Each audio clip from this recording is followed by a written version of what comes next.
Sevgili tərəzilər və yüksələn tərəzilər, 23-29 iyun həftəsində nələr yaşayacaqsınız? Bu həftə viza, pasport, səyahət planları, akademik təhsil və xarici ölkələrdən gözlədiyiniz xəbərləri ala bilərsiniz. Yaşadığınız yeri dəyişdirə bilərsiniz. 25 iyun tarixində Xərçəng bürcündə gerçəkləşən yeni ayın təsiri nəticəsində karyera və iş həyatınızda yeniliklər yaşayacaqsınız.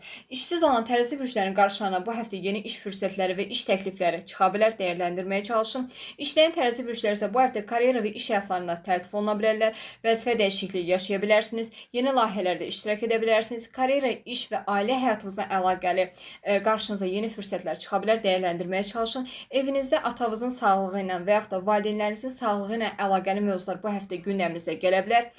Subay və sevgi münasibəti olmayan tərəzi bürcləri bu həftə yeni biriləri ilə tanış olub, yeni sevgi həyatına addım ata bilərlər və 26 iyun tarixində Merkurun Şir bürcündə hərəkət etməyə başlaması nəticəsində sosial çevrənizdə daha canlı olacaqsınız, sosial çevrənizdə daha hərəkətli olacaqsınız, yeni insanlarla tanış ola bilərsiniz, keçmiş dostlarınızla bu həftə yenidən ünsiyyət qura bilərsiniz, təşkilatı işlərdə, dəvətlərdə və dərnəklərdə aktiv şəkildə iştirak edə bilərsiniz. Bu həftə məşhurluğunuz arta bilər və ən əsası da şəxsi maliyyə gəlirinizdə artış yaşanıla bilər.